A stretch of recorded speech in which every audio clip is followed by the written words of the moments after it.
কথাগুলো শুনেন। বাৎসরিক পূজা অনুষ্ঠানে সবাই ইব্রাহিমরে ধরছে, ইব্রাহিম চল আমরা পূজা দিতে যাব। সাইয়েদনা ইব্রাহিম বললেন ইন্নী সাকিম, আমি যেতে পারবো না, আমি অসুস্থ। সবাই বলল ঠিক আছে আমরা যাই। ইব্রাহিম তুই আমাদের ঘরের মূর্তিগুলারে পাহারা দে।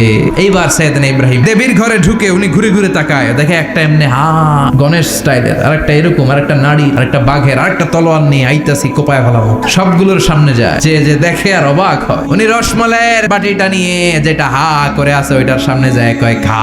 কোরআন থেকে বলছি। সবগুলার সামনে গেলেন, খা খা, কেউ খায় না। খুঁজে পেলেন একটা কুড়াল, যতগুলো মূর্তি ছিল সবগুলো মেরে বড় মূর্তিটার গায়ে মারতে যাবে, in the meantime stop. কুড়ালটারে বড় মূর্তিটার কাঁধের মধ্যে ঝুলাই দিলেন। কেমন যেন মনে হয় এটা কুপাইয়া দাঁড়ায় রয়েছে বাবের বেটার মতো। বিকেল বেলা পূজা মণ্ডপ থেকে সব এসে দেখে সর্বনাশ। ইব্রাহিম সর্বনাশ কে কইছে? তুই কইছত নি? কই আইনো বড়টাই কইছে। সবাই বলে ইব্রাহিম তুমি কি জানো না এগুলো কথা বলে না?